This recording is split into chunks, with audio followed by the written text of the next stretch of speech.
আসসালামু আলাইকুম, শুভ সন্ধ্যা। পরম করুণাময় সৃষ্টিকর্তার নামে শুরু করছি। বিসমিল্লাহির রহমানির রহিম। আজ আমাদের 44তম বিসিএস প্রিলিমিনারি অনলাইন কোর্সের প্রথম ক্লাস, উদ্বোধন ক্লাস। উদ্বোধনী অনুষ্ঠান হিসেবে যে ধরনের অনুষ্ঠান আয়োজন করা হয় বিভিন্ন শিক্ষা প্রতিষ্ঠানে বা কোচিং এ, আমরা সেরকম করব না। মানে শুধু একটি ক্লাস শুধু উদ্বোধনের জন্য বরাদ্দ রাখিনি। আমরা প্রাথমিক স্বাগত আলোচনাও করব এবং ক্লাসও করবো ইনশাআল্লাহ। সকলকে স্বাগত জানাচ্ছি, সকলকে ধন্যবাদ জানাচ্ছি আমাদের সঙ্গে থাকার জন্য। আমরা অনেক স্বপ্ন নিয়ে আজকে যাত্রা শুরু করতে যাচ্ছি। 91 জন ছাত্র নিয়ে আজকে আমরা যাত্রা শুরু করেছি, আলহামদুলিল্লাহ। আমরা দেখতে পাচ্ছি যে 69 জন ইতিমধ্যে জয়েন করেছেন। আরো হয়তো 20-22 জন আছেন যারা হয়তো কিছুক্ষণের মধ্যেই জয়েন করবেন। কেউ কেউ হয়তো ক্লাস করতে পারবেন না, আমাকে আগে মেসেঞ্জারে জানিয়েছেন যে ক্লাসগুলো সবগুলো করতে পারবেন না, তবে হয়তো তারা রেকর্ড গুলো রাতে এসে দেখবেন ফ্রি টাইমে। তারা হয়তো জব করেন বা অন্য কোনো কাজে থাকেন, টিউশনি থাকে বা অন্য কিছু। তো তারপরেও তাদের যে ডেডিকেশন, তারা ক্লাস না করলেও যে ভর্তি হয়েছে, এটা আমাকে অনুপ্রাণিত করেছে। এবং আমার আশা থাকবে যে আগামী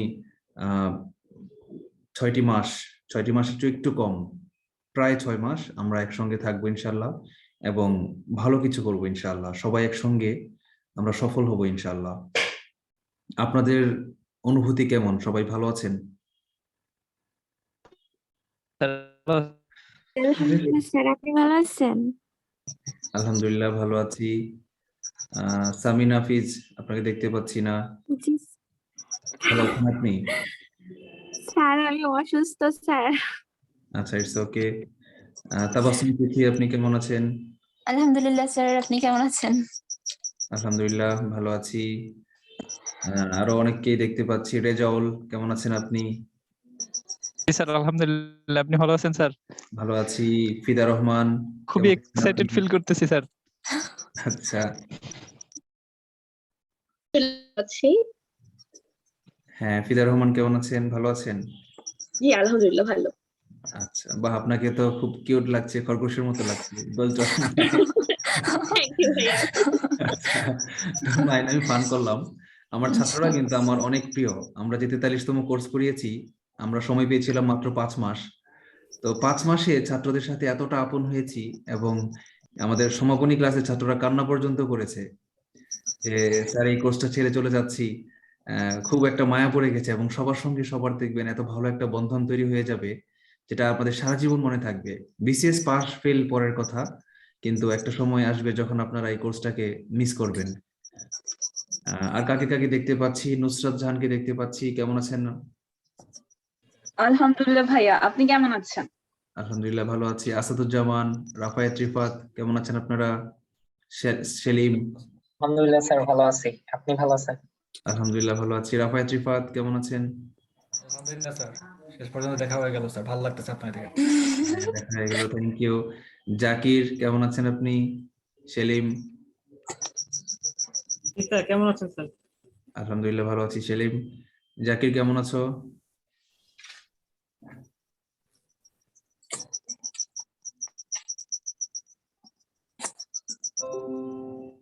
তোমাদের অনুভূতি বলো, কেমন লাগছে? মানে আমরা যে নতুন করে জয়েন করছি, নতুন করে একটা কোর্স শুরু করতে যাচ্ছি আনুমানিক 6 মাসের, অনেক বড় স্বপ্ন নিয়ে বাংলাদেশ সিভিল সার্ভিসের একজন গর্বিত কর্মকর্তা হতে চাই আমরা, একটি হালাল রিজিকের আশায়। তোমাদের অনুভূতি বলো।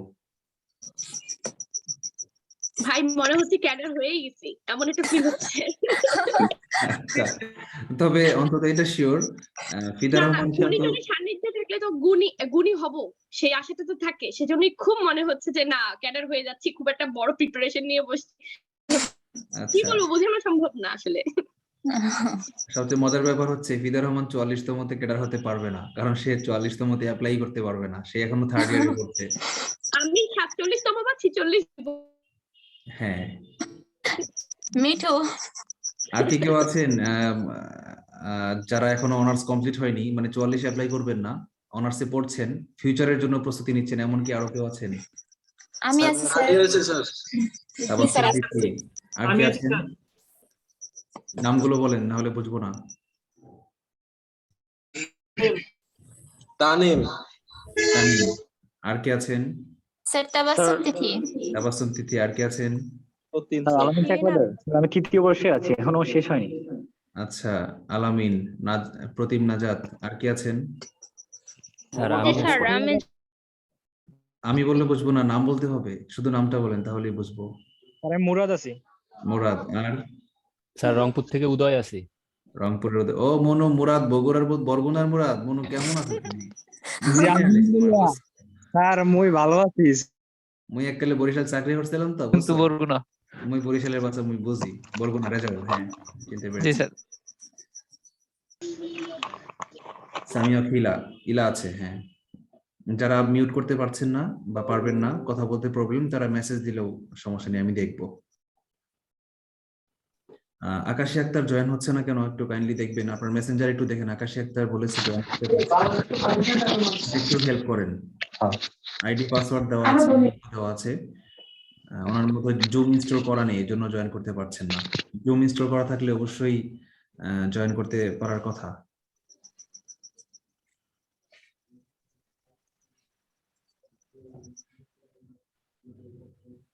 যখন আমরা কথা বলবো না, তখন কাইন্ডলি একটু মিউট করে রাখবো, কারণ মিউট না থাকলে দেখা যায় যে অনেকের নয়েজ হয়, অনেকের ডিস্টার্ব হয়। এই জন্য আমরা কাইন্ডলি একটু মিউটের ব্যাপারটা খেয়াল রাখবো। অনলাইন কোর্সে কিছু সুবিধা অসুবিধা দুটোই আছে। সুবিধা হচ্ছে ঘরে বসে লুঙ্গি পরে ক্লাস করা যায়, ক্লাস মিস করলে পরে দেখে নেওয়া যায়, এবং আরো অনেক সুবিধা আছে। ডিস্টার্ব হয় না ক্লাসে, কেউ ডিস্টার্ব করবে না। অনেক কিছু সুবিধা আছে, যাওয়া আসা ভাড়া লাগে না, মেয়েদের জন্য অনেক সিকিউরড, রাস্তায় ইফটিজিং এর ভয় নেই। মজা করে বলছি, যদি ইফটিজিং এর দিন চলে গেছে, এখন আর ইফটিজিং এর শিকার কেউ ইচ্ছা করে মনে হয় না। ভাইয়া সবচেয়ে মজার পার্ট হচ্ছে যে করোনার সময় ভার্সিটি ক্লাস অনলাইনে করতে করতে আমরা অনলাইনের সাথে অনেকটা অভ্যস্ত হয়ে গেছি। তো এখন অফলাইনে একটু আমার কেমন লাগে কেন জানি, অনলাইনে আমি কমফোর্টেবল ফিল করি। হ্যাঁ, অনলাইনে সুবিধা আছে এগুলো। অনলাইনের কিছু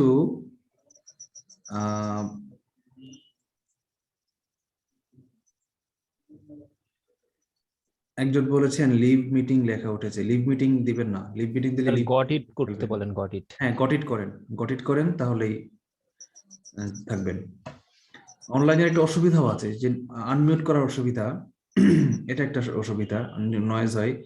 নোট 9 প্রো আপনাকে একটু মিউট করে রাখলাম, একটু নয়েজ হচ্ছে, সম্ভবত ইয়ারফোনের নয়েজটা হচ্ছে, আমি মিউট করে রাখছি আপনাকে।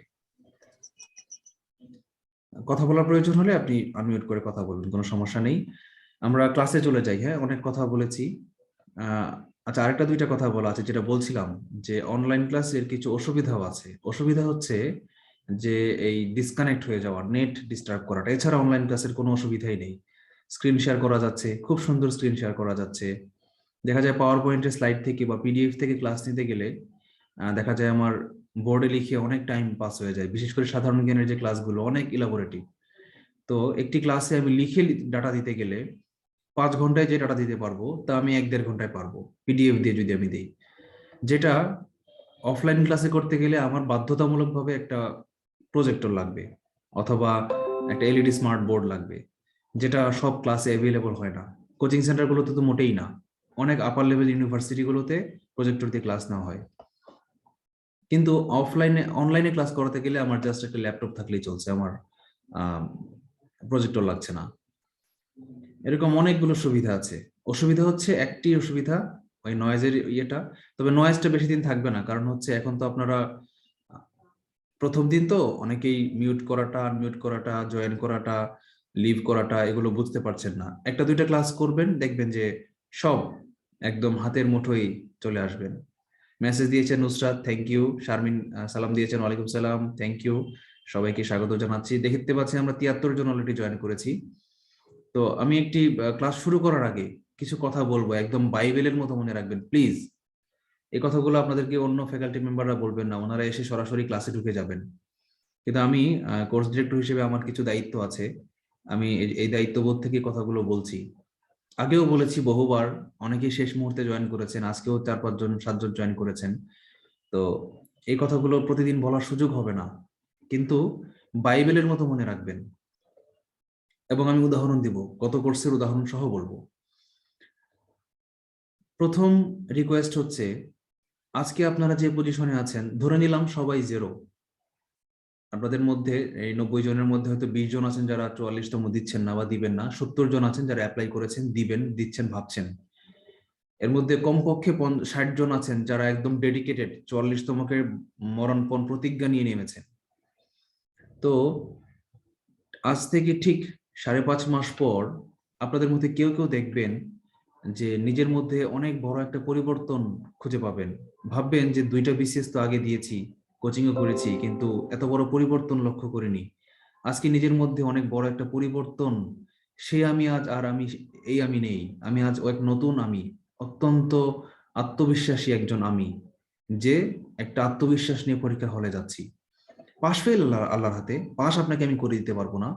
আপনাদেরকে আমরা যেটা পারবো, একটা প্রপার গাইডলাইনে প্রস্তুতিটা সম্পূর্ণ নিয়ে নিতে পারবো।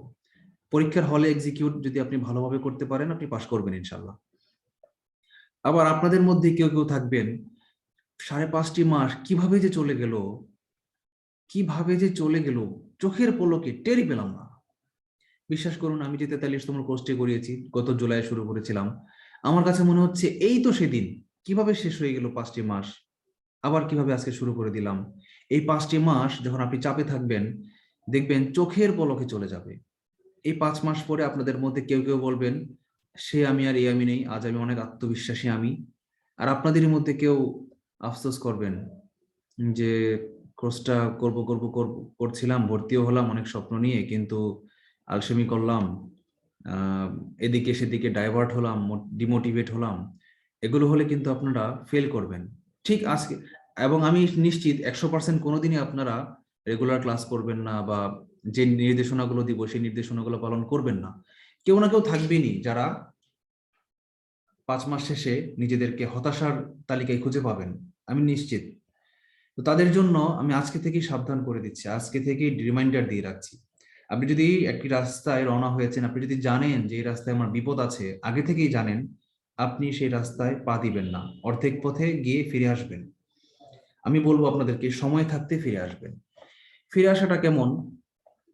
বিসিএস এর প্রিপারেশনটা 70% হচ্ছে নিজের হাতে, আর 30% হচ্ছে কোচিং এর হাতে।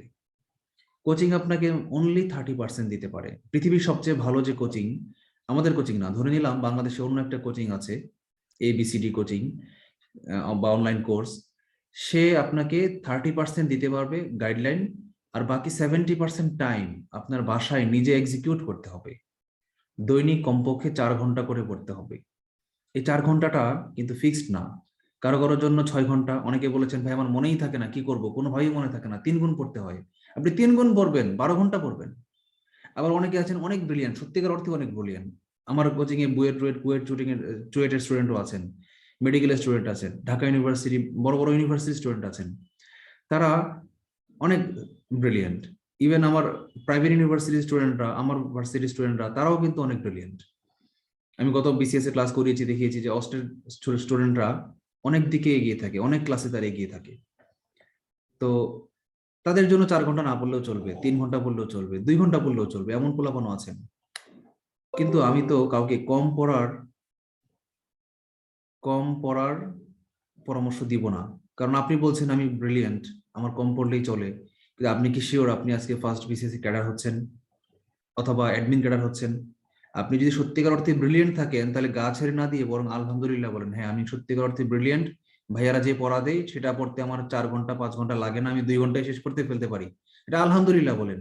আলহামদুলিল্লাহ বলে সেই বাকি 2 ঘন্টা আপনি লিখিতর জন্য ইনভেস্ট করেন। কিন্তু এটা তো আসলে সবাই পারবেন না। আপনারা, আমার অভিজ্ঞতা থেকে বলছি, ম্যাক্সিমামই রাশ আওয়ারে থাকবেন, দৌড়াবেন যে না ভাইয়া যে পড়াগুলো দিয়েছে সে পড়াগুলো শেষ করতে পারলে, যেহেতু ভাইয়া বলেছেন, ওয়াদা করেছেন যে না পড়াগুলো যদি সত্যি আমি 90%ও শেষ করতে পারি, আমার প্রিলি পাস করব কনফার্ম, সেটার জন্যই আপনি আগে দৌড়ান। যারা যারা অ্যাটলিস্ট আমাদের ক্লাসের 80-90% রাখতে পারবেন, আমি ক্লাস অ্যাটেন্ডেন্সের কথা বলছি না, ক্লাস অ্যাটেন্ডেন্স 90%-এর বেশি থাকতে চাই। কিন্তু ধরেন আপনি ক্লাস করলেন 100%, কিন্তু বাড়ি থেকে পড়লেন 30%, হবে না তো। 100%-এর কমপক্ষে 80%, যে পড়া দিব তার কমপক্ষে 80% যদি আপনি পড়েন, আমি ধরে নিতে পারি আপনি প্রিলিতে পাস করবেন। সুতরাং এই যে আজকে দেখেন 74 জন অলরেডি আছেন, আজ থেকে 1 মাস পর দেখা যাবে এই 74 এভারেজ সংখ্যাটা প্রতিদিন 60-65-তে থাকবে।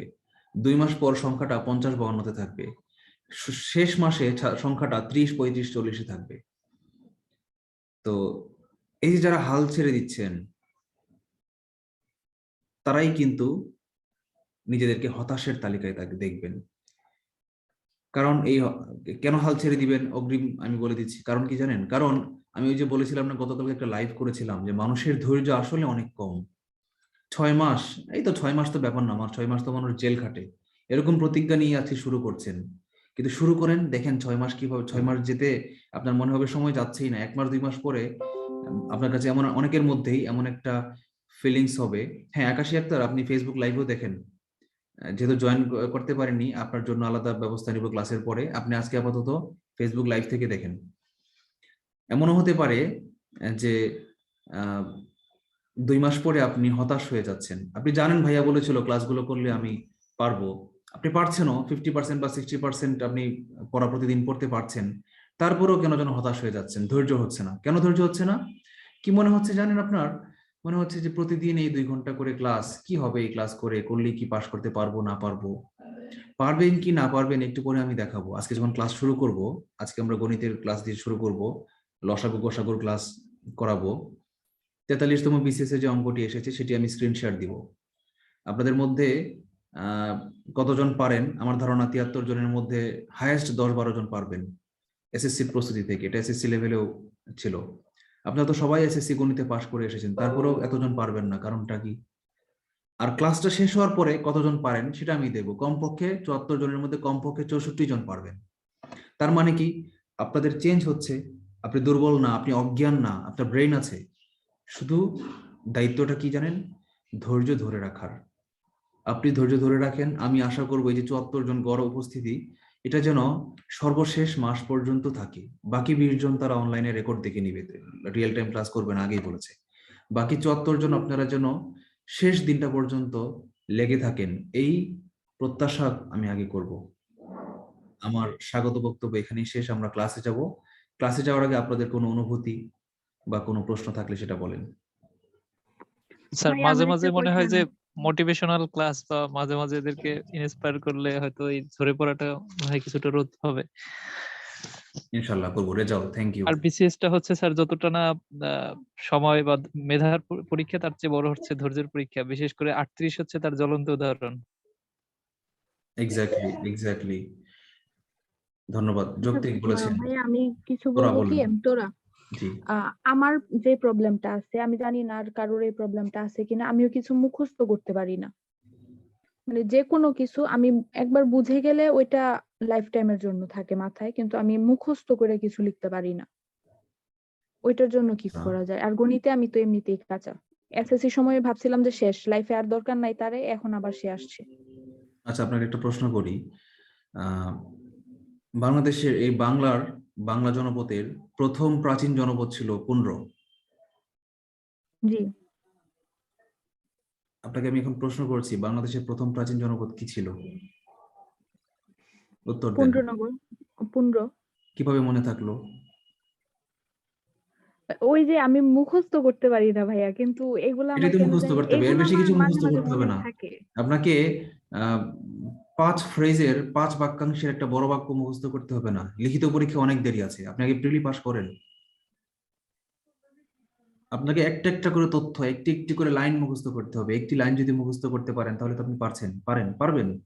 আগেই যদি কনফিডেন্স কম থাকে, পারবো না, তাহলে তো হবে না। কে যেন একজন মাঝখানে প্রশ্ন করেছিলেন যে ভাইয়া আমাদের এই কোর্সটা করলে রিটেনের প্রস্তুতি কত % হয়ে যাবে? কে যেন বলেছিলেন? স্যার আমি করছিলাম, আমি রেজাউল। আচ্ছা, আমি উত্তর দিচ্ছিলাম, দেইনি, এখন দিচ্ছি। প্রস্তুতি হয়ে যাবে, প্রস্তুতির। স্যার আমি আর্টস এর স্টুডেন্ট, ব্যাকগ্রাউন্ড আর্টস। আচ্ছা, সবার জন্যই বলছি, কমনলি বলছি। লিখিত পরীক্ষার প্রস্তুতি আমাদের এই কোর্স করলে প্রত্যক্ষ কিছু প্রস্তুতি হবে, পরোক্ষ কিছু প্রস্তুতি হবে। প্রত্যক্ষ প্রস্তুতি হবে 30%। লিখিত পরীক্ষার 900 নম্বরের মধ্যে 300 নম্বর প্রত্যক্ষ পাবেন। আর পরোক্ষ প্রস্তুতি হবে হয়তো আরো 30%, মানে 60% প্রস্তুতি হয়ে যাবে। আপনি যদি আমাদের এই কোর্সটি করে যান, আপনি লিখিত পরীক্ষা হলে যদি পরের দিনই বসিয়ে দিই কিছু না পড়িয়ে, আপনি দেখবেন আপনার 60% প্রস্তুতি হয়ে গেছে, বাকি 40% নতুন করে পড়তে হবে। আমি এটা বলছি না যে লিখিত পরীক্ষায় 60% নাম্বার পেয়ে যাবেন, এটা বলিনি। 60% সিলেবাস কভার হয়েছে। কোনগুলোর সরাসরি প্রত্যক্ষ প্রস্তুতি কোনগুলো হবে, যেমন মানসিক দক্ষতা লিখিত পরীক্ষার 50 নাম্বার হুবহু আমাদের এপ্রিলি কোর্স থেকে মতে আসবে। গণিতের লিখিত পরীক্ষার যে 50 নাম্বার, তার মধ্যে 30 নাম্বারের প্রস্তুতি হয়ে যাবে প্রিলি থেকে, কারণ লিখিত পরীক্ষার গণিতের 50-এর মধ্যে আনুমানিক 30 আসে প্রিলির মতো। আমাদের কোর্স করলে হয়ে যাবে, ক্লাস করলে হয়ে যাবে। ঠিক একই রকম দেখেন ইংরেজিরও কিছু কিছু অংশ আছে, গ্রামারের যে পার্টটা 30 নাম্বার, এটা আজকে ক্লাস থেকে হয়ে যাবে। কম্প্রিহেনশনের যে 30 নাম্বার লিখতে হয়, সেটা কিন্তু গ্রামারের উপর বেস করে। তো গ্রামার আপনার যখন স্ট্রং হয়ে যাবে, অর্থাৎ এক কথায় আপনার যখন বেসিক স্ট্রং হয়ে যাবে, তখন ইংরেজি 60 নাম্বার, 200-র মধ্যে 60 নাম্বার আপনার প্রস্তুতি হয়ে যাবে। ডেসক্রিপটিভ রাইটিং এর প্রস্তুতি হবে না। বাংলা ব্যাকরণের অনেক অংশ হয়ে যাবে, বাংলা সাহিত্য অংশের অনেক অংশ হয়ে যাবে। রচনা, ভাব সম্প্রসারণ, সারমর্মের প্রস্তুতি হবে না। আবার এরকম প্রত্যেকটি টার্মের, যেমন সংবিধান, সংবিধান যখন আপনি পড়বেন, বাংলাদেশ বিষয়াবলী 40-50 নম্বরের প্রস্তুতি হয়ে যাবে। এরকম অনেকগুলো প্রতিটি সাবজেক্টেরই কিছু না কিছু টপিকের প্রস্তুতি হয়ে যাবে। আইসিটির 50 নম্বরের মধ্যে আমার ধারণা 30-এর বেশি হয়ে যাবে। এভাবে সরাসরি আপনি দেখবেন 250 থেকে 300 নম্বরের প্রস্তুতি সরাসরি হয়ে যাচ্ছে। আর আপনার যে বেসিক ডেভেলপ হয়ে যাচ্ছে, এতে করে আপনি আরো 200 নম্বরের প্রস্তুতি অটোমেটিক্যালি হয়ে যাবে, ডেভেলপড হয়ে যাবে আপনার নিজের ভিতরে, যার ফলে আপনি লিখিত পরীক্ষায় নিজেকে অলরেডি মনে হবে আমি প্রস্তুত। এগুলো তো আমি 6 মাস আগেও পারতাম না, আজকে তো আমি পারি, প্রিপারেশন নেওয়া ছাড়াই পারি, কারণ প্রিলি কোর্স থেকে এগুলো পারছি। আর বাকি 40% লিখিত পরীক্ষার জন্য আপনাদেরকে নতুন পড়তে হবে। এটা যারা প্রিলি পাস করেছেন ধরে নিব তারা সত্যিকার অর্থেই ব্রিলিয়েন্ট, তাদের জন্য 6 মাস, পরবর্তী 6 মাস এনাফ, বা 5 মাস এনাফ। আচ্ছা, আর কি কারো কোনো আরেকটু বক্তব্য আছে? রেজাউল। আচ্ছা, আরেকটা কথা আমি স্যার, ওই যে মানে অনেকে বলে যে বিভাগীয় শহরের চেয়ে নাকি ঢাকায় হল, মানে স্যার কি আছেন? হ্যাঁ, আমি আছি, বলুন। হ্যাঁ, মানে হচ্ছে বিভাগীয় শহরের পরীক্ষার হলগুলোতে রিটেনের চেয়ে ঢাকায় নাকি একটু সুযোগ সুবিধা ভালো পাওয়া যায়, স্পেশালি রিটেনের ক্ষেত্রে। এটা এক্স্যাক্টলি আমার জানা নাই, আমি কখনো ঢাকার বাইরে পরীক্ষা দেইনি, আমার জানা নেই, আপনি জেনে নিবেন। তবে আমি এই চিন্তা আমি করি না, আমি নিজের চিন্তা করি। আমি চিন্তা করি যে আমার, যেমন আমি যদি না, পরীক্ষা এটা দিতাম ভাইয়া আজকে। আমার রুমমেট সেটা আমাকে বলছে যে, কারণ হচ্ছে ওরা বিভাগীয় শহরে যারা মনে করে যে বিসিএস এর রিটেন পরীক্ষা দিচ্ছে, তারা মনে হয় যে অনেক ব্রিলিয়ান্ট বা ওদেরকে ওইভাবে গার্ড দেয়, ঠিক আছে, কিন্তু ঢাকা শহরে ওরা মানে পরীক্ষা হতে হতে অভ্যস্ত হয়, যার জন্য ওরা মনেই করে না যে এটা হতে রিটেন, পারে, মানে বিসিএস এর রিটেন বা কথা অন্য ঠিক কিছু। আছে, হতে পারে, এই এটা জন্য আমার আমার রুমমেট এক্স্যাক্টলি ভাইয়া জানা নেই। বলছে যে তাইলে মানে পরীক্ষা তুমি যেখানেই থাকো না কেন, ঢাকায় এই পরীক্ষা দেবা, রিটেনের জন্য মানে স্পেশাল কিছু সুযোগ সুবিধা আচ্ছা থাকে আর আচ্ছা, কি। হতে পারে। তারপরে আমি ঢাকায় সেন্টার দিতাম না, কারণ হচ্ছে আহ ঢাকায় যখন আপনি সেন্টার দিবেন, তখন তো আপনার আহ কি বলবো এটাকে, আপনার ঢাকায় কি হোটেলে থাকতে হবে, থাকবেন কোথায় আপনি? তারপর যাওয়া এক আসা দুই করবেন, দিনের এগুলো অনেক প্রবলেম, একদিন আগে ট্রানজিটের বা প্রবলেম। 2 দিন আগে গেলাম। কে থাকবে, হোটেলে থাকবেন, আত্মীয়র বাসায় থাকবেন, আপনি সুন্দর পরিবেশে থাকতে পারবেন না। বিসিএস পরীক্ষা প্রচুর চাপ, দিনে 2টা করে পরীক্ষা হবে, সকালে 4 ঘন্টা, বিকালে 2 ঘন্টা পরীক্ষা দিয়ে কোনো গ্যাপ নাই, পরের দিন আবার সকাল থেকে পরীক্ষা। ভালো ঘুম দরকার, আপনার নিজের পরিবেশটা দরকার, বইয়ের বস্তা নিয়ে টানবেন, আত্মীয়র বাসায় উঠবেন, হোটেলে সিকিউরিটির ভয়, আত্মীয়র বাসায় উঠবেন, বাচ্চা কাচ্চা ডিস্টার্ব করবে, আপনার একটা সিঙ্গেল রুম দরকার, পার্সোনাল রুম দরকার মাথা ঠান্ডা রাখার জন্য। তো সব মিলে চিন্তা করলে আমার কাছে মনে হয় নিজের জেলা, নিজের বিভাগীয় শহরই ভালো আর কি। বাকিটা বুঝে নিন, সেটা হলো অনেক পরের ব্যাপার, আজকের টপিকের আলোচ্য বিষয় এটা না। আজকে আমরা আমাদের কোর্স রিলেটেড আপনাদের অনুভূতি থাকলে বা কোনো প্রত্যাশা থাকলে সেগুলো যদি আরো কেউ কিছু বলেন। আজকে সময় তারা নেই তো কারো, আজকে কিন্তু আমরা দীর্ঘ সময় ক্লাস করব, 10টা পর্যন্ত থাকবো, প্রথম দিন তো, তারা নেই তো নাকি? না ভাইয়া, তাড়া নেই, করান। আর যদি বলেন যে না আজকে প্রথম দিন, উদ্বোধনী দিন, আজকে থাক, ক্লাস করবো না, তাহলে বাদ দিতেও পারি, 8:30 পর্যন্ত আলোচনা করে শেষও করে দিতে পারি, আপনাদের ইচ্ছা। কিন্তু ক্লাস শুরু করলে কিন্তু শুরু করার পর থেকে কমপক্ষে 1.5 ঘন্টা মানে অঙ্ক করাতে হবে, একটা চ্যাপ্টার শেষ করতে হবে, ঠিক আছে? স্যার বিজ্ঞান তো আপনি নেবেন না? বিজ্ঞানের পদার্থ বিজ্ঞান আর রসায়ন বিজ্ঞান আমি নিব, জীববিজ্ঞান সারোয়ার স্যার নিবেন, উনি কৃষিবিদ তো, কৃষিবিদের উপর আবার ডাক্তার, ভেটেরিনারি ডাক্তার। তো জীববিজ্ঞানের টার্ম গুলো উনি আমার চেয়ে ভালো জানেন, এবং উনি অনেক ভালো পড়ান, উনি ওরাকলে ক্লাস দেন, প্রফেশনাল টিচার উনি, সো উনি নিবেন। বিজ্ঞানের ব্যাকগ্রাউন্ড বলতে আমাদের কি এই ক্লাস 8 যে ছেড়ে আসছি আর কিছু নাই, বাণিজ্য কোনো ব্যাকগ্রাউন্ড স্যার। সমস্যা নেই, কোনো সমস্যা নেই। যেগুলো আলোচনা করার বিষয়, যেগুলো বোঝানোর বিষয়, সেগুলো বোঝাবো, ছবি এঁকে বোঝাবো। আর যেগুলো বোঝানোর কিছু নেই, যেমন আপেলে কি থাকে, ম্যালিক অ্যাসিড, টমেটোতে কি থাকে, স্যালিক অ্যাসিড, তেঁতুলে থাকে টার্টারিক অ্যাসিড। এগুলো বোঝার কিছু নেই, মুখস্থ করবেন। যেগুলো মুখস্থ করার সেগুলো মুখস্থ করবেন, যেগুলো বোঝার সেগুলো বোঝাবো। হ্যাঁ, তবে বোঝানোর জন্য কিছু ছন্দ দিব। তেঁতুল ইংরেজি কি? টামারিন্ড। টিতে টামারিন্ড, টিতে টার্টারিক অ্যাসিড। দুধে কি থাকে? Lactic acid. বাচ্চাদেরকে কি খাওয়ায়? ল্যাকটোজেন। ল্যাকটোজেন নামটা কোথা থেকে এসেছে? ল্যাকটিক অ্যাসিড থেকে। এভাবে কিছু ছন্দ বলে দিব, যে তোরা যেটা বললেন আমার মনে থাকে না, আমি কি করব? আমি আপনাদেরকে এই ছন্দটাই শিখিয়ে দিব, যে কিভাবে ল্যাকটিক অ্যাসিড মনে থাকতো না। ল্যাকটিক অ্যাসিড আর টার্টারিক অ্যাসিডের মধ্যে আমার প্যাচ লাগতো, কোনটা যে তেঁতুলের কোনটা যে দুধের আমার মনে থাকতো না। আপনারা কি আবার তেঁতুল হুজুরের কথা মনে করেন না? আমি কিন্তু ওই সেন্সে নাই, আমি সায়েন্সে আছি এখন। ঠিক আছে, কোনটা যে দুধের আর কোনটা যে তেঁতুলের আমার মনেই থাকে না। আজকের পর আর জীবনে ভুলবেন না, কারণ আপনার বাচ্চাকে আপনি ল্যাকটোজেন খাওয়ান। ও ল্যাকটোজেন, তার মানে ল্যাকটোজ এক প্রকার গ্লুকোজ। এটা কই থাকে? ও আচ্ছা, ল্যাকটোজ যে গ্লুকোজ, এটা কিভাবে বুঝলাম? লাস্টে ওজ আছে, OSE, ওজ। গ্লুকোজের লাস্টে ওজ আছে, ল্যাকটোজের লাস্টে ওজ আছে। ও আচ্ছা, তার মানে ল্যাকটোজ এক প্রকার গ্লুকোজ। না পড়েই পারি, কদমারি স্যারের ক্লাস করলে না পড়লেও অনেক কিছু পারা যায়। বেসিক থেকেই চিন্তা করে করেই বোঝা যায়, তাই না? এভাবে আপনারা পারবেন। আপেল মালিক টমেটো শালিক, মনে থাকবে ছন্দ? আপেল মালিক টমেটো শালিক, মানে আপেলে থাকে ম্যালিক অ্যাসিড, টমেটোতে থাকে স্যালিক অ্যাসিড। এভাবে মনে থাকবে। একেবারে বোঝানোর, যেমন ধরে নিয়ে যে একটা আজকে একটা আসছে, এই 43তম মধ্যে একটা কোশ্চেন আসছে যে নিউটন সংখ্যা, ইলেকট্রন সংখ্যা, প্রোটন সংখ্যা নির্ণয় করার। এটা মুখস্থ করে পারবেন না, এখানে আপনার ব্যাখ্যা করতে হবে, অঙ্ক হোয়াইট বোর্ডে লিখতে হবে। আমি লিখে লিখে, লাগে হ্যাঁ এটা লিখে লিখে দেখাবো, প্রোটন, আর ভুলার কোনো কারণই নাই। আমার একটা কথা ছিল। হ্যাঁ সেলিম বলেন। সেলিম না সালিম আপনার নাম? সেলিম সেলিম বলেন। স্যার, কদমালী পাঠশালা, এখানে কদমালীর নামটা কোথা থেকে আসছে? আচ্ছা, ভালো কোশ্চেন। আচ্ছা, এটা হচ্ছে কদমালী হচ্ছে বাংলার সহজ সরল গ্রামের যুবকের প্রতিনিধি। আমি গ্রাম ভালোবাসি এবং আমি সরল মানুষ, সাদা মনের মানুষ, গর্ব করে বলতে পারি। সবাই কনফিডেন্টলি বলতে পারেন আমি সাদা মনের মানুষ। আমি এই জীবনে কাউকে একটি পয়সা ঠকাইনি, একটি পয়সা জীবনে ঠকাইনি, এবং মৃত্যুর আগ পর্যন্ত কাউকে ঠকাবো না। সবাই পারে না এটা বলতে, তাই না? আচ্ছা, আর হচ্ছে কদমালী নামটা ইচ্ছা করে রেখেছি একটু ব্যতিক্রম করার জন্য। কদমালী নামটা শুনলে অনেকের মধ্যে একটা কিউরিওসিটি তৈরি হয়েছে, কদমালী জিনিসটা কি দেখি তো।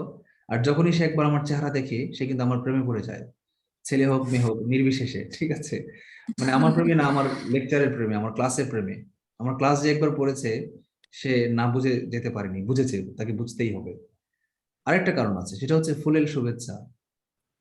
পুরুষের নাম কদম ফুল দিয়েই পুরুষের নাম হয়। মেয়েদের নাম অনেক সুন্দর, অনেক হয়, জুই হয়, চম্পা হয়, চামেলি হয়, বেলি হয়, কিন্তু পুরুষের নাম ফুলের নাম দিয়ে, ফুলের শুভেচ্ছা কোন নামটা হয়? কদমালী। যখনই আপনারা কদমালী নামটা কল্পনা করেন, তখন কিন্তু আপনারা কয়েক সেকেন্ডের জন্য আমার চেহারায় থাকেন না। আমার চেহারায় আপনারা 1 সেকেন্ডের জন্য হলেও কদম ফুল দেখেন, স্নাত কদম ফুল। আপনারা অটোমেটিক্যালি একটা জি কদম ভাইয়া, ফুলের এটা ঠিক আছে। আমার প্রথম দিন এই এক্সপিরিয়েন্সটা হয়েছিল যে কদমালী। কারেক্ট। প্রথম দিন আমার কদম ফুল ভাসছিল চোখে। ভাইয়া প্রথম 4-5 মাস তো আমি আপনার নামই জানতাম না। আমি আমার ফ্রেন্ডদের বলতাম শুধু কদমালী স্যারের ক্লাস করবি, মানে আমি না। আচ্ছা ঠিক আছে। স্যার, আপনার ভিডিও দেখে আপনার নাম খুঁজে বেড়াইছি। আচ্ছা, থ্যাংক ইউ। এটাই কারণ, ফুলের শুভেচ্ছা। ফুল নিয়ে তো আমি ঘুরতে পারবো না পকেটে করে। এই জানেন, ক্লাস আজকে ফুল দিয়ে সবাইকে বরণ করে নিচ্ছি। ওরিয়েন্টেশন ক্লাসে সবাইকে ফুল দিয়ে বরণ করে না, আমার আপনাদেরকে ফুল দিয়ে বরণ করে নেওয়া লাগছে না। অনলাইন ক্লাস যেহেতু, অনলাইনে আমি আপনাদেরকে চেহারা দেখিয়ে বরণ করে ফেলেছি। আপনারা সবাই আমার পক্ষ থেকে কদম ফুলের শীতের সকালে, শীতের সন্ধ্যায় হিমেল উষ্ণ অভ্যর্থনা গ্রহণ করুন, ঠিক আছে? ভাইয়া, আমি মুরাদ আমরা কথা বলতেছি। জি, ভাই, আমাদের এই কোচিংটা অন্য চাকরির জন্য প্রিলি এবং রিটেনের ক্ষেত্রে কতটা অগ্রাধিকার দেবে? বিসিএস রিটেনে বললাম না 50 to 60% হয়ে যাবে। আর অন্যান্য চাকরির বলতে ব্যাংকের চাকরির রিটেন তো খুব বেশি কঠিন কিছু আসে না, জাস্ট ডেসক্রিপটিভ কয়েকটা টপিক আসে। কিন্তু ব্যাংকের ম্যাথের অনেকটা হয়ে যাবে। ইংলিশ টার্মগুলো আমরা ক্লাসের মধ্যেও লিখে দিব, মোটামুটি ব্যাংকের ম্যাথের অনেকটা অংশ কভার হয়ে যাবে। আপনি যদি ম্যাথ পেরে থাকেন, অঙ্ক যদি পারেন, সেটা বাংলা ভাষায় আসুক আর ইংরেজি ভাষাই আসুক, আপনি পারবেন। ঠিক আছে, তবে ইংলিশ টার্ম যদি না জানেন, যেমন প্রোডাক্ট, আপনি সারা জীবন গুণফল শিখে গেছেন বাংলায়, পরীক্ষার হলে আসছে the product of X and Y is 24 and এই প্রোডাক্ট শব্দ শুনে আপনি সারা জীবন জানেন প্রোডাক্ট মানে তো দ্রব্য, মাল, বাংলায় বলে মাল। তো মাল আসলে কোথেকে জানেন, মালগাড়ি নাকি? কিন্তু না, যদি আপনি জানেন টার্মটা, জাস্ট ইংলিশ টার্মটা অ্যাটলিস্ট জানেন, ম্যাথামেটিক্যাল টার্মটা যদি জানেন, প্রোডাক্ট মানে গুণফল, তাহলে আপনি কিন্তু পারবেন। এটা টার্মগুলো আমরা বলে দেবো ক্লাসের শেষে। আজকে ক্লাসটা করেন, দেখবেন সব বুঝে যাবেন। আজকে ক্লাসে নোট সংক্রান্ত কোনো যদি দিতেন তথ্য যে কিভাবে কি বুঝিনি কি সংক্রান্ত? নোট মানে কিভাবে কি নোট টোট রাখবো? ও, নোট অলরেডি দিয়েছি না, এলসিএম এসসিএম এর পিডিএফটা পেয়েছেন না? সিক্রেট গ্রুপে দিয়েছি, পোস্ট দিয়েছি। আপনারা আমার সিক্রেট গ্রুপে অ্যাড করেননি, হতে পারেননি। ফেসবুক গ্রুপ, চ্যাট গ্রুপ বলছি না, ফেসবুক গ্রুপে অ্যাড হতে পারেননি এমন কি কেউ আছেন? আমার যে পোস্টে আমি লিংকটা দিয়েছি তার আগের পোস্টটা দেখেন, সেখানে এলসিএম এইচসিএফ নামে একটা পিডিএফ ফাইল আপলোড করেছি। জি স্যার, হ্যাঁ আচ্ছা, পেয়েছি এটা। From user to everyone. User আপনার নামটাও বুঝতে পারছি না, আপনি বলেছেন আপনি আছেন, মানে আপনি আমার সিক্রেট গ্রুপে নেই। আপনার নামটা বলেন তো, আপনাকে আমি অ্যাড করে দিচ্ছি গ্রুপে।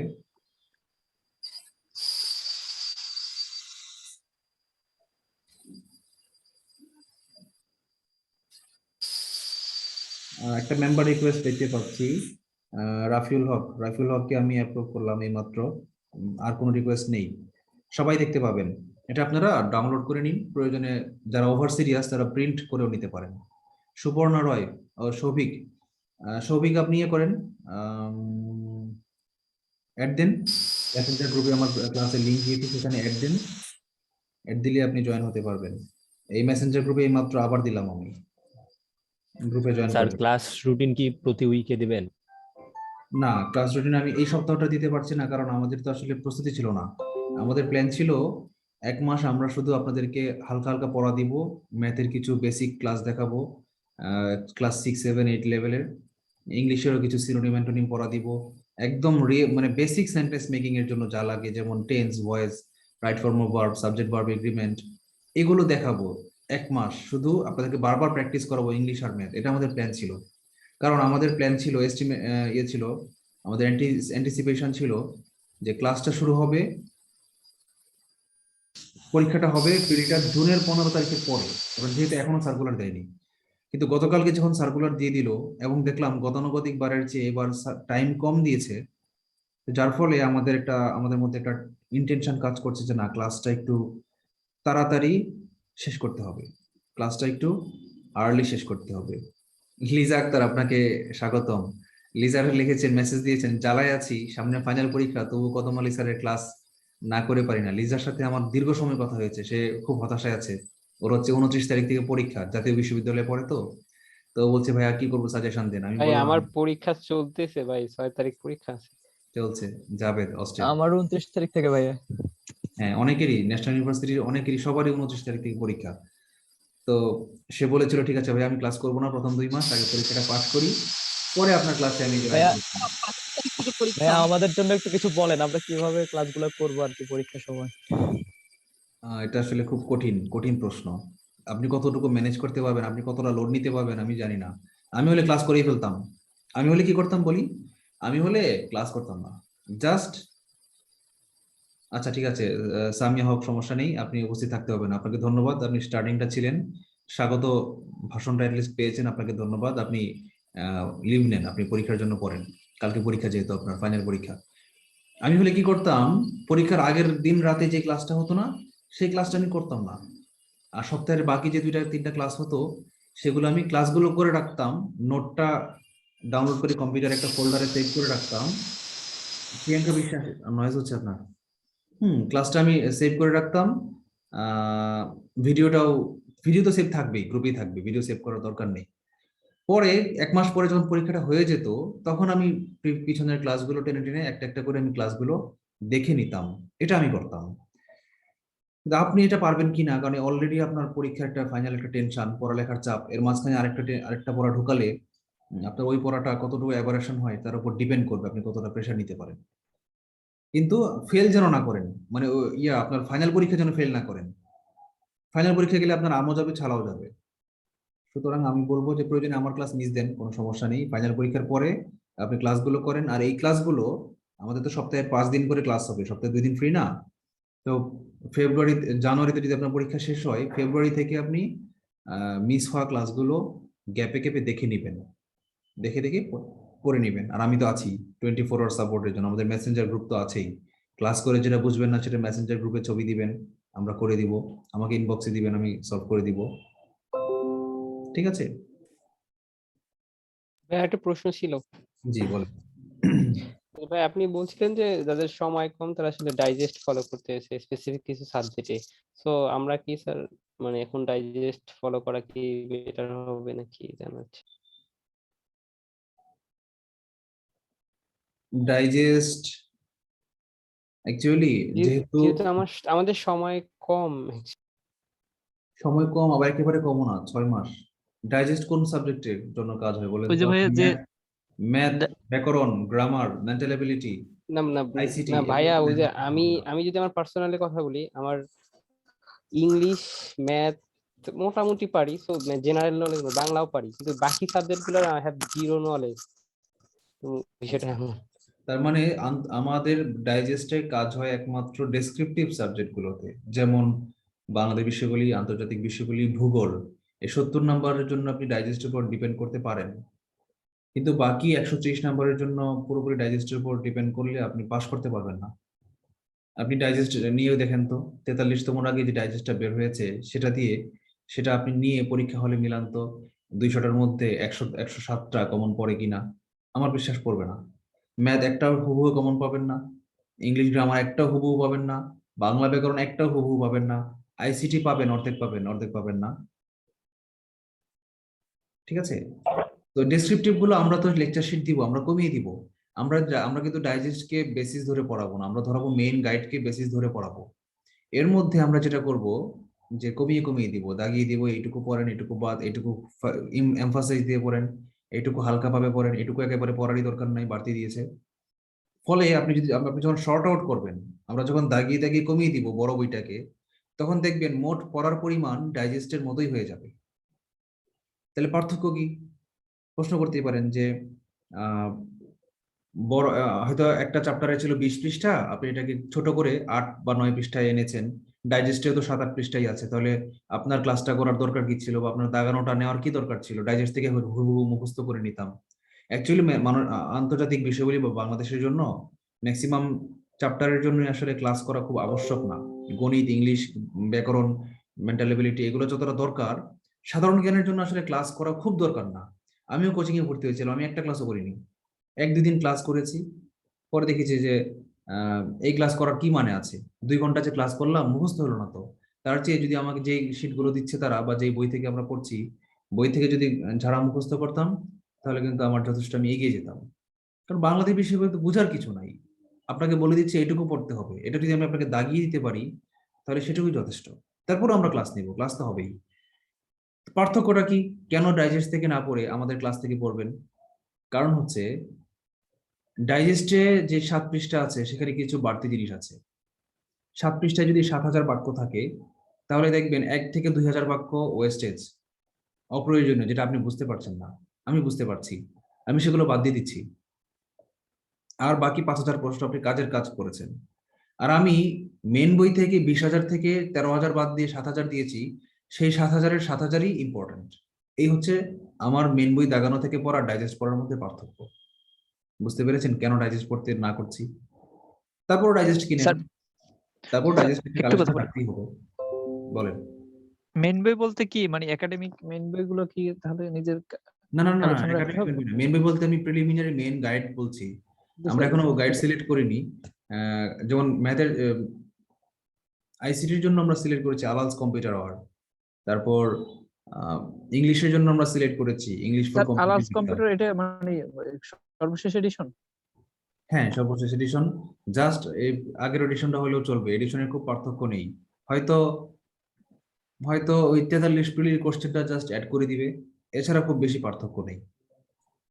আর বই নিয়ে আসলে খুব প্যারাও নেওয়ার দরকার নেই। যাদের খুব ফিনান্সিয়াল ক্রাইসিস, আমার এখানে কয়েকজন স্টুডেন্ট আছেন যাদেরকে আমি অবৈতনিক পড়াচ্ছি, আগে বলা হয়নি, তারপর আজকে বলছি। অনেকেই আছেন যাদেরকে আমি অবৈতনিক পড়াচ্ছি, তাদের ফিনান্সিয়াল প্রবলেম এই কারণে, কয়েকজনের বাবা নেই, এবং অনেক ধরনের প্রবলেমই আছে, আমি তাদেরকে বিনামূল্যে পড়াচ্ছি। তো তাদের যাদের হিউজ ফিনান্সিয়াল ক্রাইসিস, আমি তাদেরকে বলবো আপনার একটি বইও কেনার দরকার নেই, আপনি শুধু আমরা যে পিডিএফ শিটগুলো দিব সেগুলো শুধু সেভ করে রাখেন কম্পিউটারে বা মোবাইলে, স্মার্টফোনে, সেটি দেখে দেখে আপনি পড়েন, তাতেও চলবে। সর্বোচ্চ কম্পিউটারের দোকানে গিয়ে আপনি প্রিন্টের দোকানে গিয়ে প্রিন্ট নিয়ে নেন, তাতেও চলবে, ঠিক আছে? কিন্তু যাদের ফিনান্সিয়াল ক্রাইসিস না, 2-3 হাজার টাকা, যারা মনে করেন যে আমি বিসিএস ক্যাডার হব, অনেক বড় স্বপ্ন, সেইখানে 2-3 হাজার টাকা তো কোনো ব্যাপারই না। আপনার 2-3 হাজার টাকার 2-2.5 হাজার টাকার বই কিনে ফেলেন, এই জায়গায় কার্পণ্য করবেন না। বই কিনে কেউ কোনোদিন দেউলিয়া হয় না, বিসিএস এর বই কিনে তো কোনোভাবেই না। একটি বিসিএস পিছিয়ে গেলে আপনি 15 লক্ষ টাকা ক্ষতিগ্রস্ত হবেন। ধরেন আপনি 44তম তে ক্যাডার হয়েছেন আর আপনার বন্ধু 45তম তে ক্যাডার হয়েছে, একটি বিসিএস পিছিয়ে যাওয়া মানে হচ্ছে কি জানেন, 15 লক্ষ টাকা আর্থিক ক্ষতিগ্রস্ত। স্টার্টিং প্রথম 1 বছরের বেতন, প্রতিটি প্রমোশন আপনার 1 বছর পর পর হবে, প্রতি বছরই আপনি তার চেয়ে 2-3 হাজার টাকা করে সারা জীবন 2-3 হাজার টাকা করে কম বেতন পেতে থাকবেন।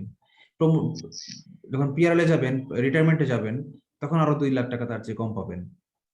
ফলে একটি বিসিএস পিছিয়ে যাওয়া মানে কিন্তু হিউজ লস। মনে হয় যে 1 বছর আগে জীবনে চাকরি করতাম 29 বছর ফার্স্ট বিসিএস হলে, এখন আমি করবো 28 বছর, 1 বছর কম চাকরি করলাম, কি হলো তাতে? সারা জীবনে আপনি 15 লক্ষ টাকা ক্ষতিগ্রস্ত হয়ে গেলেন। তাহলে এখন 1500 টাকার বই কিনেন, 1500 টাকার কার্পণ্য করে 15 লক্ষ টাকা হারায়েন না। Be serious. Sir sir sir এখানে একটু কথা আছে আমার, যে অন্য যে চাকরির 3য় বা 4র্থ শ্রেণী বা 2য় শ্রেণী যেখান থেকে শুরু করবে, আর ক্যাডার অফিসাররা সেখান থেকে মানে শুরু করবে, মানে হ্যাঁ। তারা শেষ বয়সে যেটা পাবে আর এরা শুরুতে এইটা পাবে, এই আশা করতে করতে মাঝখানে কিন্তু করোনা চলে আসছে, তারপরে হচ্ছে এই যে প্রায় শেষ পর্যায়ে, এখন জানি না কতটুকু কি আর হয়তো 2টা বিসিএস পাবো।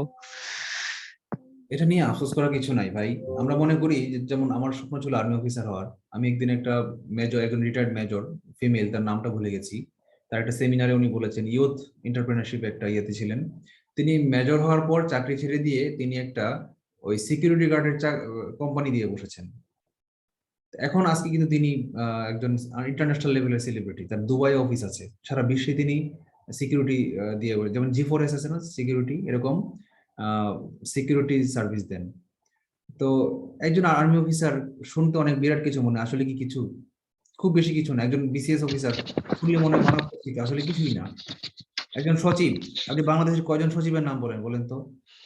আমার মনে হয় এখানে ম্যাক্সিমামই একজন সচিবের নামও বলতে পারবেন না। অথচ সচিব কি বুঝেন?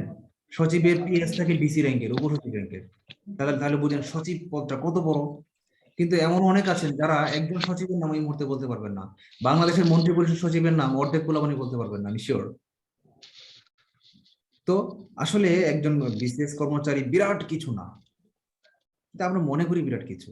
এর চেয়েও একজন উদ্যোক্তা, বড় মাপের উদ্যোক্তা, যে 20 জন ছাত্রকে, 20 জন মানুষকে যে চাকরি দিতে পেরেছে, এমন একটা উদ্যোগ নিয়েছে, এন্টারপ্রেনার, তার সম্মান আমার কাছে একজন বিসিএস অফিসারের চেয়েও বেশি। তো এই যে বলছিলাম, কেন এই প্রসঙ্গটা টানলাম, জীবনের সাফল্য আর ব্যর্থতার সংজ্ঞা এত সহজ না, ঠিক আছে? ব্যর্থতা সাফল্যের সংজ্ঞা এত সহজ না। আপনি বলছেন 2টা বিসিএস চলে গেছে, লাস্ট বিসিএস হবে কি হবে না? আপনি বিসিএস ক্যাডার না হয়ে আপনি এর চেয়ে ভালো করবেন। বঙ্গবন্ধু যদি বিসিএস ক্যাডার হতেন, উনি কি জাতির পিতা হতে পারতেন? পারতেন না তো। আমার মতো এই সিগনেচার করা, ফাইল গুদানো কর্মচারী হতেন, ট্যাক্সের টাকায় বেতন বা চাকর হতেন। আপনার ভাগ্য কেমন এটা আল্লাহ ছাড়া কেউ জানেন না। আপনি কোথায় আপনার সাফল্য আছে আপনি এটা বলতে পারেন না। আচ্ছা স্যার, আসসালামু আলাইকুম। আমার একটা কোশ্চেন ছিল। এবার তো দেখলাম যে সার্কুলারে সিটগুলো মানে যে শূন্য পদগুলো আছে ওগুলো অনেক কম, যেমন প্রশাসনে 250টা, ফরেন ক্যাডারে মাত্র 10টা, 43-তে মনে হয় মেবি দ্বিগুণের চেয়ে একটু বেশি ছিল।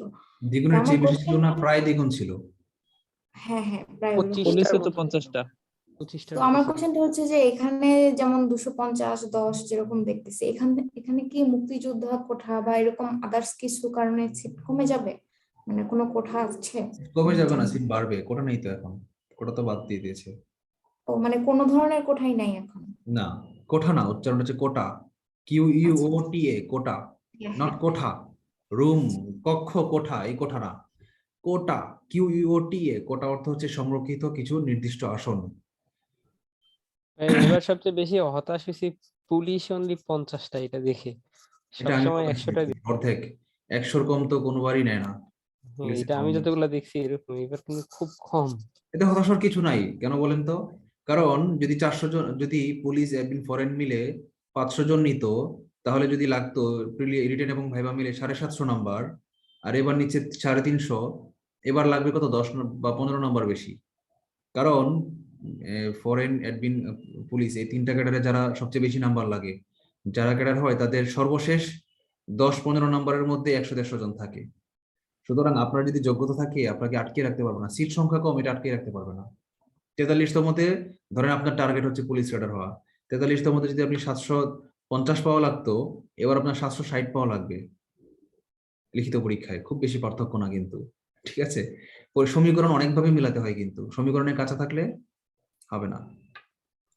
স্যার আর এই আমরা যে শুনি স্যার পদসংখ্যা বেড়ে যায়, মানে যে এরকম হ্যাঁ, বাড়ে, বললাম না কমবে না, বাড়বে। যা এটা সার্কুলার কিভাবে দিচ্ছে স্যার, তাকে বেশি নিবে, কিভাবে বাড়ে স্যার, মানে যখন পরীক্ষা শেষ অটোমেটিক্যালি হয় বাড়বে। পিএসসি চিন্তা করে দেখেছে যে যখন চাহিদা দিয়েছিল মন্ত্রণালয়গুলো, প্রশাসনিক অফিসার দরকার ছিল 250 জন, কিন্তু এখন চিন্তা করে দেখলো ডিসি অফিস গুলো খালি, অফিসার নাই, এই জন্য কাজ চালাতে পারছে না। তখন হঠাৎ করে বিপিএসসি সিদ্ধান্ত নিল 250-তে চলবে না, আমরা 300 জন নিব। না করতে পারবেন, আপনি প্রশ্নবিদ্ধ করতে পারবেন? না স্যার। এই আর কি। স্যার বাড়া তো হচ্ছে এটা পরের ব্যাপার, কিন্তু এখন যেটা আপাতত দেখাচ্ছে সার্কুলারে, ওইখান থেকে তো স্যার কোনো কোটার কারণে না, এটা কমবে কমার না, চান্স কোনো কথা নেই, না কমবে না, যে 10টা বা 250টা দেখাচ্ছে, এখানে সবাই হচ্ছে সেম সেম এটা হয় স্ট্রাগল। আচ্ছা সেম। ঠিক আছে স্যার। আরেকটা আরেকটা কোশ্চেন হচ্ছে যে আমাদের সরি, যে ওয়েট, ওই যে মুক্তিযোদ্ধা কোটা নেই আর কি, আর আদিবাসী কোটাটা নেই, কিন্তু জেলা কোটা, নারী কোটা বোধহয় এখনো আছে। তো ওইটা তো আসলে খুব বেশি ম্যাটার করে না, কারণ আপনিও তো বাংলাদেশের কোনো না কোনো জেলার অধিবাসী, তাই না? জেলা কোটা তো আপনারও আছে। আচ্ছা, নারী কোটা কি আছে না তুলে দিয়েছে, আমি এই মুহূর্তে ভুলে গেলাম, কনফিউজ হয়ে গেলাম। নারী কোটাটা নেই, স্যার নেই তো মনে হয়। নেই, আমিও তাই জানতাম, কোটা নেই। প্রতিবন্ধী কোটাটা থাকার কথা ছিল। 1% আদি প্রতিবন্ধী কোটাটা ভাই ছিল, জেলা কোটা কি আছে? জেলা কোটাও ছিল আগে, এখন তো নেই বোধহয়। এখন তো এখন সব ওটা কোটা নেই, বন্ধ নারী করে কোটা আর দিয়েছে। জেলা কোটা নেই। 1% প্রতিবন্ধী কোটাটা আছে, সেটাও আসলে খুব বেশি অ্যাপ্লিকেবল হয় না। স্যার প্রিলিমিনারি আর রিটেনের এক্সাম সেন্টার কি সেম থাকে? মানে আমি জানি যে আমি যদি হ্যাঁ, সেম ঢাকাতে থাকে। সেন্টার বলতে শহর সেম থাকে, ঢাকায় পরীক্ষা হলে ঢাকায় পরীক্ষা হবে, কিন্তু পরীক্ষার হল এক হবে না, আলাদা আলাদা হবে, অন্য সেন্টারে হবে। আচ্ছা আচ্ছা আচ্ছা। আচ্ছা, 8:30 বেজে গেল। আমার আরেকটা কোশ্চেন ছিল আমার। আচ্ছা বলেন সেলিম। স্যার বিসিএস এর ফুল কোর্সটা আমাদের এনএসআই বা বাংলাদেশ ব্যাংকের পরীক্ষার জন্য কতটুকু এফেক্ট হবে? এনএসএ এর জন্য 90% কাজ হয়ে যাবে। আরেকটা কিসে বললেন? বাংলাদেশ ব্যাংক। বাংলাদেশ ব্যাংকের যে এডির পরীক্ষাটা, বাংলাদেশ ব্যাংকের জন্য 70% হয়ে যাবে। বাংলাদেশ ব্যাংকে কিছু অ্যাবনর্মাল টাইপের ম্যাথ আসে অ্যাপটিটিউড টেস্টের অংশে, এটা আপনার হয়তো একটু টাফ হবে। 70% না, বেশি হবে, 80% হয়ে যাবে। বলতে গেলে প্রায় সবই সেম। যদি আপনি ম্যাথের ইংলিশটা ধরতে পারেন, তাহলে অঙ্ক তো একই। ভাই এসআই এর জন্য কতটুকু? এসআই তো বিসিএস এর অর্ধেক হচ্ছে এসআই। এসআই 100% এর ওভার হয়ে যদি কিছু থাকতো, 150% থাকলে 150% হয়ে যেত। এই স্যার সাইডে আমি তো এই আর কোনো প্রশ্নটার কিছু না, সাথে শুধু জাস্ট আর কিছু পাটিগণিত আসে আর মেন্টাল এবিলিটি আসে আর দুটো রচনা, এই তো আহামরি কিছু না এই সাইড। এগুলো কোনো বিষয়ই না। আর এটা কি বলতে চাচ্ছেন আপু? স্যার আমি মানে একটু আগে যে কোশ্চেনটা করছে এটার সাথে আর একটু মানে যোগ করতে চাচ্ছি, যে জিজ্ঞাসা করলো না যে অন্য অন্য জবের ক্ষেত্রে এটার মানে আমাদের এই কোর্সটা কতটা স্যার অন্য সরকারি চাকরির ক্ষেত্রে তাহলে আমাদের এই কোর্সটা কেমন, মানে আমি যদি এটারই প্রিপারেশন নেই, যে অন্য গভর্নমেন্ট চাকরিগুলো আমার হয়ে যাবে না প্রিপারেশন? হ্যাঁ, এতক্ষণ তো এগুলোই বললাম, কোন কোন জবের কত পার্সেন্ট হয়ে যাবে। যেমন এসআই এর পরীক্ষার 150% হয়ে যাবে, এনএসআই এর 90% হবে, বাংলাদেশ ব্যাংকের 70 বা 80% হয়ে যাবে, অন্যান্য ব্যাংকের 70-80% হয়ে যাবে। এগুলোই তো বললাম এতক্ষণ। স্যার আপনি যে ম্যাথ বইটা যেটা সিলেক্ট করছেন ওটাতে ইংলিশ দিয়ে আছে অঙ্কগুলো বাংলার পাশাপাশি? না না, ইংলিশ দেওয়া নেই। আমরা এত ক্রিটিক্যাল ভাবে চিন্তা না করি, আমরা ব্যাংকের ম্যাথের প্রিপারেশন এই কোর্স থেকে হয়ে যাবে এটাও চিন্তা না করি। না না স্যার, যদি বইটা যদি মানে একই হইতো তাহলে সেক্ষেত্রে একটা অঙ্ক একবার করলেই দুইটার জন্যই হয়ে যেত। আপনি এটা বললেও দুইটার জন্যই পারবেন। কোশ্চেন আপনি গুলো ব্যাংকের ইংলিশে ম্যাথগুলো মোটামুটি নিয়ে দেওয়া দেখেন। হতো। আজকে আমি লসাগু গসাগু ক্লাসটা করাবো, ঠিক আছে? ওয়েট, আজকে আমি লসাগু গসাগু ক্লাসটা করাবো। করানোর পরে আপনি ব্যাংকের বিগত 5 বছরের 10টা 15টা কোশ্চেন নিবেন, নিয়ে দেখবেন আপনি কতটা পারেন। আর বিসিএস এর বিগত 5 বছরের 10টা 15 বিগত 5-10 বছরের 10টা অঙ্ক নিবেন, নিয়ে আপনি দেখলেন বিসিএস এর 10টার মধ্যে 7টা পারছেন। কথার কথা, আপনি এভারেজ ধরলাম, খুব ব্রিলিয়েন্ট বলছি না, খুব ব্রিলিয়েন্ট হলে 10টাই পারবেন, আর খুব দুর্বল হলে 3-4টা পারবেন। ধরলাম আপনি এভারেজ, আপনি 7টা পারছেন। যদি আপনি আজকে ক্লাসটা করার পর লসাগু গসাগুর বিসিএস চ্যাপ্টারের বিসিএস এর 10টার মধ্যে 7টা পারেন, আর ব্যাংকেরও 10টার মধ্যে 7টা পারেন, তাহলে ধরে নিব আপনার প্রস্তুতি ব্যাংকের জন্য 100% হয়ে গেছে। আপনি আলাদা করে যদি ব্যাংকের জন্য ম্যাথ কোচিং করতেন, আপনি 7টাই পারতেন, কারণ বিসিএস এর জন্য কোচিং করে আপনি 10টার মধ্যে 7টাই পারছেন। আপনার ম্যাথের লেভেলই 70%। নট দ্যাট ইংলিশের লেভেল, ইংলিশ পারছেন না বলে আপনি পারছেন না তা না, আপনার ম্যাথই পারেন না। তার মানে আপনাকে ডেভেলপ করতে হবে কোথায়? ইংলিশে না। বিসিএ ব্যাংকের ডাক যে ইংলিশে আসছে, অঙ্কের ডাক এটা ডেভেলপ করতে হবে না, ডেভেলপ করতে হবে অঙ্ক যে আপনি পারছেন না, বাকি 3টা অঙ্ক যে পারলেন না, বিসিএস এর 3টা কেন পারলেন না? যেদিন আপনি বিসিএস এর 10টার 10টাই পারবেন, সেদিন আপনি ব্যাংকেরও 10টার 10টাই পারবেন। এখন ধরা যাক আপনি পেরেছেন বিসিএস এর 10টার মধ্যে 7টা পেরেছেন, ব্যাংকের 10টার মধ্যে 6টা বা 5টা পেরেছেন, তাহলে আপনাকে বুঝতে হবে কি 7টার মধ্যে 7টার মধ্যে আপনি 5টা পারছেন, মানে কি ব্যাংকের প্রিপারেশন আপনার 70 বা 80% হয়েছে, 100% হয়নি এই কোর্সটা করে। তা আমি এটাই বলছি যে 100% কভার হবে না। আমাদের ক্লাসটা করার পরে যদি আপনি বিসিএস এর 10টার মধ্যে 7টা পারেন, ব্যাংকের হয়তো দেখবেন 6টা পারবেন। কথা বললাম আর কি। জি স্যার, ওকে স্যার। আমি ক্লিয়ারলি বোঝাতে পেরেছি কিনা? হ্যাঁ হ্যাঁ অবশ্যই স্যার। আচ্ছা, তো আমরা শুরু করি। আপনাদের মতামত কি? 8:35 বাজে, সময় লাগবে, কিন্তু ক্লাসটা কিন্তু কঠিন আছে, লসাগু গসাগু খুব কঠিন। অনেকে আসসালামু আলাইকুম স্যার, শুরু করতে পারি স্যার? আমার মতামত শুরু করবো? শুরু জি, করেন স্যার। ভাইয়া, শুরু করেন। আচ্ছা, আমি কিন্তু আবার বলছি, রিমাইন্ডার, প্রত্যেকটা class important, each and every class is important. আমার সেদিন রাতে লাইভটাকে দেখেছিলেন, একটা বাচ্চা যে স্টারফিশ দিয়ে এই রাস্তার পাশে একটা একটা করে স্টারফিশ, উপকূল থেকে একটা একটা করে স্টারফিশ দিয়ে সে সমুদ্রে নিক্ষেপ করছিল তার প্রাণ বাঁচানোর জন্য, স্টারফিশ স্যার, আটকে গেছিল। জি স্যার, দেখেছি। হ্যাঁ, তো আজকের আমার কথাটা কিন্তু এটাই, আমরা 120টা বা 130টা ক্লাস নিব, প্রত্যেকটা ক্লাস এক একটা স্টারফিশ। আপনি যদি একটা ক্লাস মিস করেন, অর্ধেক পরে দেখা যায় ধৈর্য চলে যাচ্ছে, যেটুকু আপনি ছেড়ে দিলেন সেটুকুই আপনি পিছিয়ে গেলেন, মনে রাখবেন। কিন্তু 2 ঘন্টা ধৈর্য আছে তো আপনাদের? জি স্যার। ইনশাআল্লাহ আছে অবশ্যই। জি ভাইয়া, ক্লাসটা করব, কারণ জি স্যার, একটা ক্লাস অবশ্যই আজকে ধৈর্য যদি আছে। না হয় তাহলে আবার আমরা একটা ক্লাস পিছায় যাব। একটা আর ক্লাস মেয়েদের পিছিয়ে গেলেন, পরীক্ষা হইলে রাইট তো আমাদের একটা ক্লাস মিস হয়ে গেল। রাইট। ঠিক আছে, আমরা শুরু করি তাহলে। বিশেষটা হচ্ছে স্যার ধৈর্য। সেটাই, আমি কঠিন কিছু বলবো না, দেখবেন আমি যে পড়াবো মোটেই আপনাদের কাছে কঠিন মনে হবে না। যেখানেই মনে হবে যে কঠিন, ভাইয়া তো অনেক কঠিন কথা বললেন, ঠিক সেখানেই আমাকে থামাবেন। আমার ক্লাসে কিন্তু নিয়ম আছে। হ্যাঁ, আমার ক্লাসের নিয়ম কি? আমার ক্লাসের নিয়ম হচ্ছে যেখানে আপনি আটকে যাবেন সেখানে আমাকে থামাবেন। ওকে? ঠিক আছে, বাদ যাবে না কেউ। বাদ যাবেন একটি শিশু। হ্যাঁ, ওকে, শুরু করি। বাকিরা সবাই একটু কাইন্ডলি মিউট রাখেন।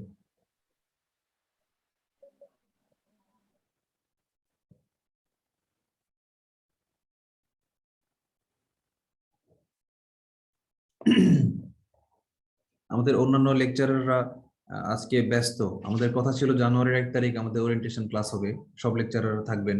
হঠাৎ করে ডিসিশন নেওয়ায় ওনারাও আজ সময় দিতে পারছেন না। অসুবিধা নেই, শুক্রবার শামীমা ম্যাডাম ক্লাস নেবেন। আজকে তারা সময় দিতে পারছেন না আর কি, হুট করে। আর আপনি একা থাকলেই তো এনাফ।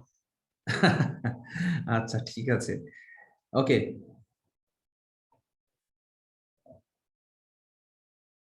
লসাগুর যদি আমরা ইলাবোরেশন করি,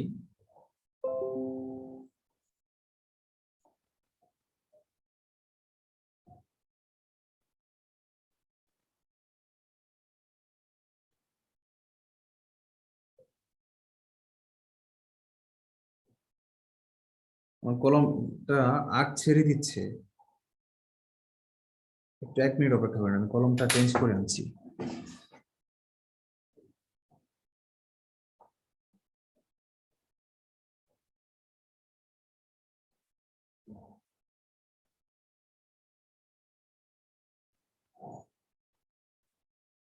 ভাই আমার বরগুনার ভাই আছেন?